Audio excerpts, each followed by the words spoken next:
আমি senior medical technologist MS তুষার, laboratory medicine এবং biochemistry department. আমি এসেছি কিছু কথা বলার জন্য, যে যারা মেডিকেল টেকনোলজি যারা নতুন পাশ করে বেরোচ্ছেন তাদের বেশ কিছু সমস্যায় পড়তে হয় ল্যাবে কাজ করতে যেয়ে, ও তাদের বিভিন্ন প্রসিডিওরগুলোতে সমস্যা হয়।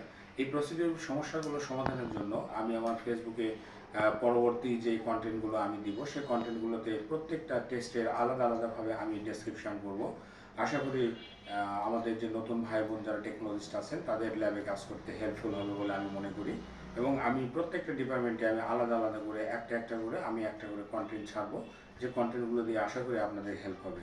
যেমন department of biochemistry, haematology, serology and immunology, blood banking, histopathology, cytopathology, microbiology, এই বিভিন্ন ডিপার্টমেন্টে যে টেস্ট প্রসিডিউরগুলো আমাদের টেকনোলজিস্ট যারা আছেন, যে ভাই ও বোনেরা, তারা ল্যাবে কাজ করতে যে বিভিন্ন সময় হেজিটেশন বা প্রসিডিউর ভুল হয়ে যায়, সেই প্রসিডিউরগুলো যাতে সঠিকভাবে করে রোগ নির্ণয়ের ক্ষেত্রে একটা গুরুত্বপূর্ণ ভূমিকা অবদান এই সমাজের প্রতি আমরা রাখতে পারি, সেজন্য করে আমি এই উদ্যোগটা নিয়েছি। আশা করি আপনারা আমার পাশে থাকবেন এবং আপনাদের সাহায্য করতে পারবো বলে আমি আশা করি।